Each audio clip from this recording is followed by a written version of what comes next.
The holding cells on battlecruiser Vex 9 smelled like recycled fear and burnt ozone.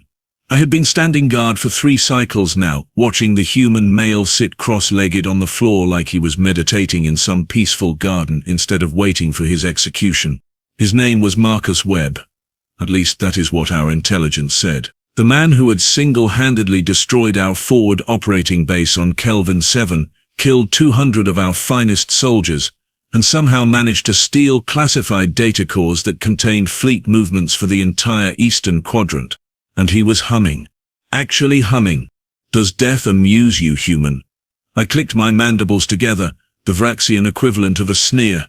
Marcus opened one eye, a startling shade of green that seemed to look right through my exoskeleton. Death? Nah. I was just thinking about tacos. You guys have tacos out here? Probably not. Shame, really. You are missing out. I activated my pain prod, letting the blue energy crackle between the prongs. Your arrogance will be your undoing. My arrogance? He laughed, actually laughed. Buddy, I blew up your base with a rusty mining drill and 12 kilos of fertilizer. If anything, I am just appropriately confident. Before I could respond, the cell door hissed open. Commander Thex-Olar stepped through, his crimson armor plates gleaming under the harsh lights. Behind him, 2 more guards took position. The commander was legend among our people. 7 campaigns, 0 defeats, and a reputation for cruelty that made even hardened warriors nervous. Marcus Webb. Thex-Olar's voice was like grinding metal. You have caused considerable damage to the Vraxian Empire. Thanks. I really tried my best. Marcus stood up, brushing imaginary dust off his torn jacket. You know, you guys really should invest in better security systems. A 12-year-old could have hacked those blast doors. Thex-Olar moved faster than I had ever seen him move. One moment he was standing at the entrance, the next his clawed hand was wrapped around Marcus's throat, lifting him off the ground. You think this is a game, insect? Marcus's face was turning an unhealthy shade of purple, but he still managed to wheeze out, I think your breath smells like battery acid. The commander dropped him. Marcus collapsed, coughing and laughing at the same time, which seemed physically impossible, but humans were weird like that. Tomorrow at dawn cycle, you will be executed in front of the entire fleet. Thex-Olar turned to leave, then paused. I want everyone to see what happens to those who defy us. Cool. Cool. Marcus rubbed his throat. Can I make a request? Can you do the execution thing after breakfast? I get cranky on an empty stomach. Thex-Olar left without another word. I remained, staring at this bizarre creature who faced death with jokes and smiles. It made no tactical sense. It made no evolutionary sense. It was infuriating. Why are you not afraid? The question left my vocal slit before I could stop it. Marcus looked up at me, and for just a moment the humor drained from his face. What replaced it was something cold, something calculating. Who says I am not? Then the smile was back, like it had never left. Besides, worrying is just suffering twice, right? Some Earth philosopher said that, or maybe it was a movie. I forget. The next cycle passed slowly. I watched Marcus sleep, which he did peacefully, snoring loud enough to rattle the energy barrier. I watched him do strange exercises, pushing his body up and down against the floor over and over. When I asked what he was doing, he said he was getting swole, which meant absolutely nothing to me. Then at the 13th hour mark, something changed. The entire ship shuddered. Not from weapons fire. Not from an impact. This was different. This was internal. Alarms began screaming through the corridors, red lights flashing in patterns that meant only one thing. Breach. Someone was on the ship. Marcus sat up, and that cold look was back. Right on time. What have you done? I raised my weapon, pointing it directly at his head. Me? Nothing. I have been stuck in this lovely cell the whole time. He stood up, moving to the front of the barrier. But my sister? Well, she tends to get a bit annoyed when people kidnap her baby brother. Your sister? I almost laughed. 1 human was manageable. Barely. 2 was just twice the incompetence. Our sensors would have detected any approaching vessel. No one can infiltrate a Vraxian battlecruiser. Yeah, about that. Marcus tilted his head, listening to something I could not hear. You should probably run, like right now. I am serious. Just drop the gun and sprint. The door to the cell block exploded inward. Not opened. Not hacked. Exploded. Through the smoke and sparking wires walked a figure. Female, human, tall. She wore black tactical armor that seemed to absorb light rather than reflect it. Her hair was pulled back in a tight braid, revealing a face that was beautiful in the way a fusion blade was beautiful. Sharp, dangerous, deadly. In her right hand she carried a weapon I did not recognize. It hummed with a frequency that made my antenna ache. In her left hand she carried the severed head of Captain Mortain, our ship's security chief. She dropped it on the floor where it rolled to a stop near my feet. I will ask this once. Her voice was calm, quiet, terrifying. Where is Marcus Webb? I raised my weapon. So did the two guards who had appeared behind her. 3 guns, all aimed at this single human female. She smiled. It was not a nice smile. What happened next was so fast I barely registered it. She moved like liquid mercury, like something that should not exist in normal space-time. The weapon in her hand sang, sending out pulses of compressed energy that tore through armor like it was wet paper. Guard 1 dropped, his thorax cavity now visible. Guard 2 managed to fire a shot that missed by centimeters before his head simply vanished in a spray of purple blood. I pulled the trigger. Nothing happened. I looked down at my weapon. The power cell was gone, just gone. When had she? She was standing in front of me now, so close I could smell something sweet on her breath. Cinnamon, maybe. Some human spice. I am going to ask again. She pressed the barrel of her weapon under my chin plate, right where the soft tissue connected to my skull ridge. Where is Marcus Webb? Cell 7. My voice came out as a whisper. She glanced down the corridor, saw the glowing number 7 above the last door, then looked back at me. Thank you. Then she pulled the trigger. Pain exploded through my head. I fell backward, waiting for death, but it did not come. She had shot me with something non-lethal, some kind of neural disruptor that sent my entire nervous system into temporary shutdown. I could not move, could not speak, could only watch. She walked to cell 7 and placed her hand on the control panel. Sparks flew, the barrier dropped. Marcus stepped out, grinning like an idiot. Took you long enough, Val. You got captured on purpose again. It was not a question. The intel was solid. The Thex-Olar personally interrogates high-value targets. I needed to confirm he was on this ship. Marcus picked up a weapon from one of the dead guards, checking the charge. Where is he now? Command deck. I left him for you. Valentina Webb, because of course that was her name, handed Marcus a small device. Demolition charges are set. We have 7 minutes before this ship becomes a very expensive firework. You planted charges. Marcus looked impressed. How long were you on board? 3 days. I came in with the supply transport. She reloaded her weapon with practiced efficiency. You really need to work on your solo missions, baby brother. This is the 4th time I have had to bail you out. 2nd time. The other 2 were tactical retreats. You jumped out of an airlock wearing only a spacesuit held together with duct tape. Tactical retreat. They bickered like this while walking down the corridor, stepping over bodies like they were merely inconvenient furniture. I tried to call for backup, but my vocal slit was still paralyzed. More guards arrived. A full security team, 12 soldiers with heavy weapons. Valentina sighed, "Stay behind me, Marcus." What followed was not a fight, it was an execution. She moved through them like a ghost, like death itself had taken human form and decided to major in murder. Every shot was perfect. Every movement was precise.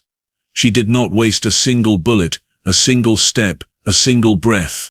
When it was over, she was not even breathing hard. Marcus whistled. You have been practicing. Someone has to be the responsible one in this family. She checked her tactical display. 5 minutes. We need to move. They ran. I still could not move, but I could hear. The sounds of weapons fire echoed through the ship. Screams, explosions, more screams. Then, silence. My neural systems were slowly coming back online. I could wiggle my fingers, could feel my legs again. With enormous effort, I managed to roll onto my side. Commander Thex-Olar limped past me, leaving a trail of blue blood. His armor was cracked, his breathing ragged. He was heading toward the escape pods. He never made it. Valentina appeared from a side corridor, blocking his path. In her hand was a blade, something that glowed with a soft white light. Commander Thex-Olar. She spoke his name like she was reading from a shopping list. I believe you were planning to execute my brother tomorrow. Human, he raised his weapon, but his hand was shaking. You are just one female, one insignificant female. Yeah, Marcus appeared behind him, his own weapon raised. She gets that a lot. Right before she kills people. Thex-Olar spun, trying to aim at Marcus, but Valentina was faster. The blade went through his back armor, through his primary heart, and emerged from his chest plate in a spray of bioluminescent blood. He dropped to his knees. The general asked me earlier. Valentina pulled the blade free, letting him collapse. He wanted to know who I was. She leaned down, making sure he could hear her next words. I am Valentina Webb. I am his sister, and I am your death. Thex-Olar tried to speak, but only blood came out. Marcus checked his timer. 3 minutes, Val. We need to go. They ran toward the hangar bay, leaving me there in the corridor with the body of the most feared commander in the Vraxian fleet. 2 minutes later, I felt the ship shudder as an escape pod launched. 1 minute later, my legs finally worked well enough to crawl toward the emergency escape section. 30 seconds later, I was in a pod, slamming my fist on the launch button. The pod shot out into space just as battlecruiser Vex-9 exploded behind me, turning into an expanding ball of fire and debris that lit up the darkness like a dying star.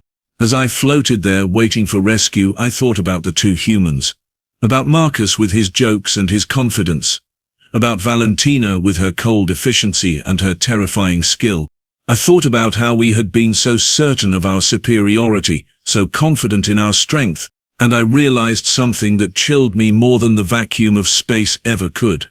If 2 humans could do this, what could 1,000,000 do? What could 1,000,000,000 do? The rescue ship arrived 3 hours later. They found me still staring at the debris field, still trying to process what I had witnessed. When they asked what happened, I told them everything. They did not believe me at first. 2 humans, destroying a battle cruiser, impossible. Then the sensor data was reviewed. The security footage was analyzed. The bodies were counted. 247 Vraxian soldiers, dead, killed by 2 humans in less than 20 minutes. The Admiralty was silent for a long time after reading my report. Then they asked one question. Where are they now? I did not know. No one knew. The Webb siblings had vanished into the black, ghosts in the machine, phantoms in the void. But I knew one thing with absolute certainty. They would strike again. And next time we would be ready. At least, I hoped we would be ready. Because if I was being honest with myself, and I always tried to be honest, I had no idea how you prepared for something like that. How do you fight monsters who laugh at death? How do you defeat shadows who move faster than thought? How do you stop a sister who would burn down the entire galaxy to save her brother? You do not. You just hope they never notice you. You just pray they choose a different target. You just survive. That is all any of us could do now. Survive.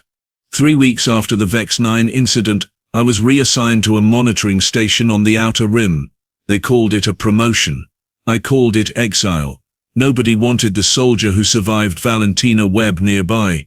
Like failure was contagious. The station was small, boring, and blessedly uneventful. 12 personnel, minimal weapons, and our only job was to watch empty space and report anything unusual. For 19 days, nothing happened. On day 20, everything happened at once. Contact. Sensor Officer Krell Vance practically jumped out of his shell. Single vessel, unknown configuration. Approaching at that cannot be right. What cannot be right? I moved to his station, my antenna twitching nervously. The speed. It is accelerating beyond anything in our database. Current velocity is still increasing. He looked up at me with all 4 eyes wide. Nothing should move that fast without tearing itself apart. I felt my blood turn cold. Weapons? Scanning now. He worked his controls frantically, detecting multiple energy signatures, plasma cannons, missile pods, some kind of directed energy weapon I do not recognize. And, oh no. Oh no? What does oh no mean? It is broadcasting a message. Audio only. It is in Vraxian standard. Play it. The speakers crackled to life. A female voice, calm and professional, filled the command center. Attention monitoring station Delta 7. This is Valentina Webb. I am looking for my brother Marcus, who was supposedly taken to this sector 3 days ago according to intercepted communications. You have 30 seconds to provide his location before I start shooting. 29. 28. Station Commander HFY, a veteran of 40 campaigns, did something I had never seen him do before. He panicked. "Where is the prisoner?" he screamed at the detention officer. "What prisoner? We have no human prisoners." "Then tell her that." I grabbed the communication console. "This is monitoring station Delta 7. We have no prisoners. We have no humans. We are a low-level observation post with minimal armament and 12 crew members who just want to go home to their hatchlings." Silence. Then. "Scanning your station now. Stand by." We stood by. What else could we do? I watched the sensor display as her ship, a sleek nightmare of human engineering, circled us like a predator examining prey. "Scan complete. You are telling the truth." Her voice softened slightly. "I apologize for the alarm. However, someone in your fleet has Marcus, and I am going to find him. Do you have any information about recent prisoner transfers?" Commander HFY leaned over my shoulder. "Tell her about the Black Star." "The what?" "The detention ship. It picks up high-value prisoners and transports them to the central processing facility on Vrax Prime. It passed through this sector 2 days ago." He was sweating, a greenish fluid leaking from his temperature vents. "Tell her." I relayed the information. "Black Star. Current location? We do not track capital ships, but it was heading toward the Helix Nebula. That is a 3-day journey at standard cruising speed. 2 hours at my speed. Thank you for your cooperation." There was a pause. "You are the one from Vex 9, are you not?" I recognize your vocal pattern. My heart's all stopped beating at once. "Yes. You let Marcus go when you could have executed him. You provided information when pressed but did not volunteer it. Maliciously. You are a soldier doing your job, not a fanatic seeking glory." Another pause. "I appreciate that. For what it is worth, I am sorry you got caught up in this war." "War?" The word escaped before I could stop it. "This is not war. This is, I do not even know what this is. It is what happens when you take someone's family." Her voice went cold again. "Remember that. Tell your superiors, tell your admirals, tell everyone who will listen. Humans do not surrender. We do not forgive, and we definitely do not forget." The connection cut. Her ship accelerated, becoming a streak of light that vanished into the black within seconds. Commander HFY collapsed into his command chair. "Send a priority message to Fleet Command. Valentina Webb is heading for the Black Star. She thinks her brother is on board." "Is he?" I asked. "How should I know? I am a monitoring station commander, not intelligence." He rubbed his head crest wearily. "But if he is, those poor souls on that ship are already dead. They just do not know it yet." He was right. The Black Star was a fortress. 3,000 crew, heavy armor, weapons designed to crack planets, and shields that could withstand a sustained bombardment from an entire battle group. Valentina Webb destroyed it in 43 minutes. I know because I listened to the distress calls. I heard the screams. I heard the weapons fire. I heard the moment when the main reactor went critical and the transmission cut to static. 3,000 Vraxians, gone. When the rescue ships arrived 6 hours later, they found the debris field and one intact escape pod. Inside was Marcus Webb, unconscious but alive, with a note attached to his chest. The note read, "He is going home, do not follow us. Do not look for us. Do not make me come back." It was signed with a simple Fleet Command did not listen. Admiral Corthane, Supreme Commander of the Eastern Quadrant, took the destruction of the Black Star personally.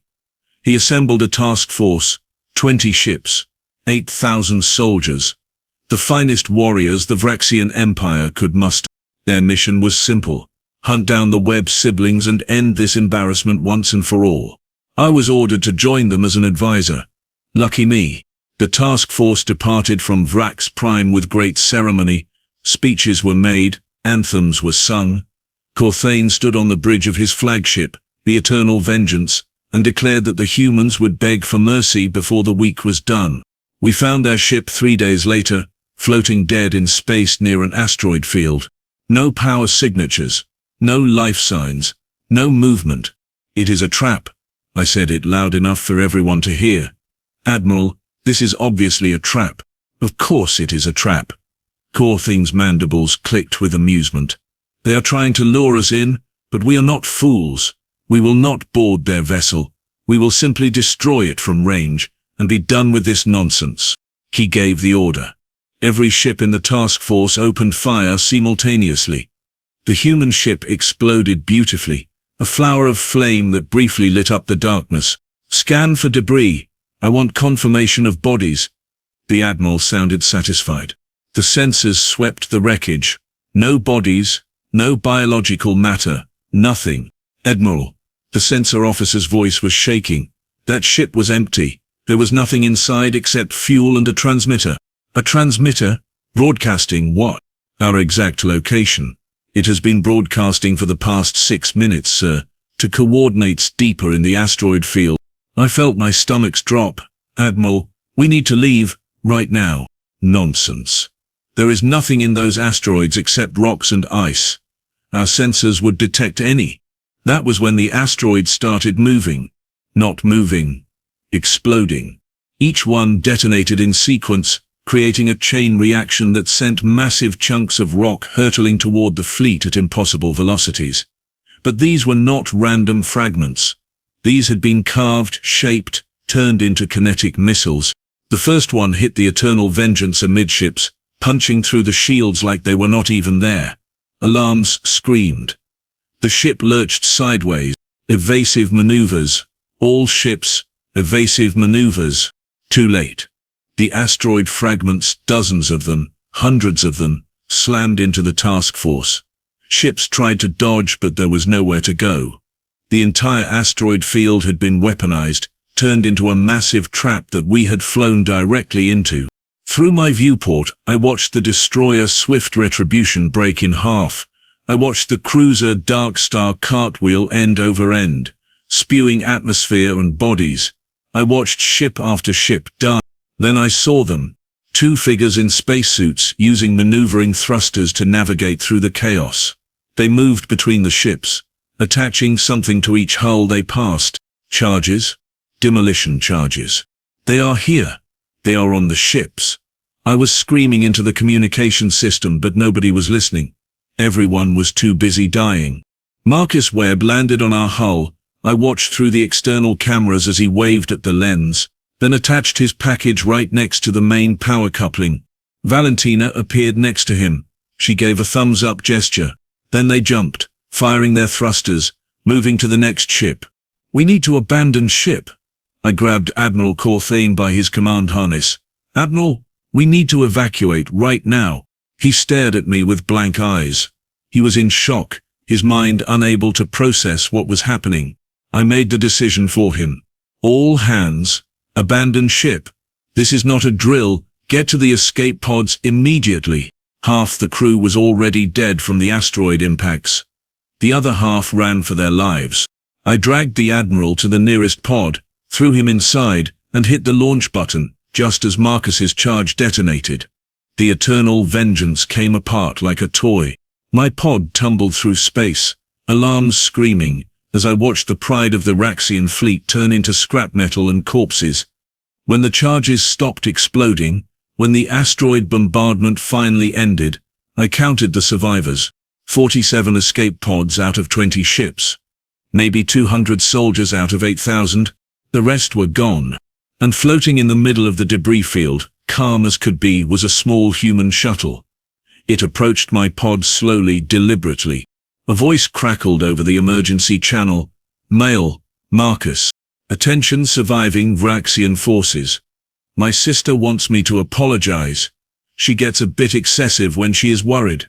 But you did try to kill us, so, you know, fair is fair." Another voice, female, Valentina. "Take a message back to your leaders. Leave humanity alone. Leave Marcus alone. Leave me alone. We do not want your territory. We do not want your resources. We just want to be left in peace." Marcus again. "But if you cannot do that, if you absolutely must keep poking the angry humans with the big guns and the serious trust issues, then by all means, send more ships. Send more soldiers. Send your entire fleet if you want. Valentina, we will be waiting." The shuttle accelerated away, vanishing into the black.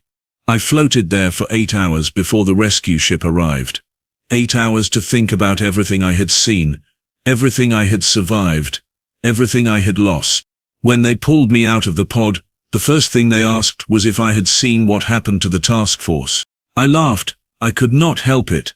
I laughed until I cried, until my vocal slit was raw, until they sedated me because they thought I was losing my mind. Maybe I was. The war ended 3 months later, not because we won, not because humanity surrendered. It ended because the Vraxian High Council, after reviewing all the data, all the footage, all the survivor testimony, came to a conclusion. Humans were not worth it. 2 individuals had destroyed multiple capital ships, killed thousands of our finest soldiers, and turned our own technology against us. If 2 humans could do that, what could 1 billion do? The peace treaty was signed on neutral ground. Humanity got everything they asked for: territory, resources, reparations. We got to survive. I was there when the Webb siblings arrived for the signing. They walked in like they owned the place. Marcus with his easy smile and his jokes. Valentina with her cold eyes and her hand never far from her weapon. The High Council members physically recoiled. But the treaty was signed, and then they left, disappearing back into human space, hopefully never to return. I retired the next day, took my pension and moved to a quiet farming colony where the most exciting thing that happens is when the crops come in early. Sometimes, late at night, I still have nightmares. I see Valentina walking through smoke and fire. I see Marcus grinning as ships explode behind him. I see the debris fields, the bodies, the endless carnage. But mostly, I remember her words. It is what happens when you take someone's family. The Vraxian Empire learned that lesson the hard way. We took her brother. She took everything else. And honestly, we got off easy. Because I have heard rumors, whispers from the border worlds, stories that nobody wants to confirm. The Webb siblings are not alone. There are others like them, dozens, hundreds maybe. Humans who have lost family to the wars, to the conflicts, to the endless violence that spreads across the galaxy like a disease. And every single one of them is learning from Valentina and Marcus. Learning how to fight. Learning how to kill. Learning how to make entire empires regret the day they ever heard the word human. So we stay in our territory, we mind our own business, we watch the border sensors nervously, and pray that no idiot politician decides that maybe, just maybe, we should try again. Because next time, it will not be 2 humans. It will be an army. And when that day comes, when humanity finally decides they have had enough of being pushed around, enough of being underestimated, enough of being treated like prey, the galaxy will burn, and we will have nobody to blame but ourselves. I think about that sometimes, sitting on my porch watching the twin suns set over the grain fields. I think about a species so loyal, so devoted to family, that they will tear apart the fabric of space itself to protect their own. I think about how we mistook kindness for weakness. I think about how badly we miscalculated. And I am grateful, so profoundly grateful, that Valentina Webb showed mercy, because she did not have to. She could have killed me on Vex 9. She could have destroyed the monitoring station. She could have hunted down every single survivor from the task force and ended us all. But she did not. She just wanted her brother back. And that more than anything else, terrifies me. Because it means they have principles. It means they have honor. It means they only kill when they feel they have to. Which means somewhere in human space there is a line we can cross. A final line. And if we ever cross it, if we ever push them too far, if we ever make them decide that mercy is no longer an option, then there will be no survivors, no escape pods, no treaties, just the endless black of space filled with the wreckage of civilizations that thought they were invincible. The waiter at my local tavern asked me once why I moved out here, so far from everything. I told him I was tired of war. He laughed and said that was what everyone says, but it is not the whole truth. The whole truth is that I moved out here because it is as far from human space as I can get without leaving the Empire entirely. The truth is that every time I see a ship in the sky, my heart starts racing. The truth is that I check the news feeds every morning, terrified I will see a headline about renewed hostilities with humanity. The truth is that I will never forget the look in Valentina Webb's eyes when she killed Commander Thex-Olar. Cold, efficient, unstoppable. That is what humans are when you threaten their family. And that is why I will spend the rest of my life on this peaceful farming colony, growing grain and trying to forget. But I will never forget. None of us will. Because the Webb siblings taught the Vraxian Empire a lesson that will echo through the ages. Do not mess with humanity. Do not take their family. Do not make them come for you. Because when they do, when they finally decide you have crossed that final line, they will not stop. They will not negotiate.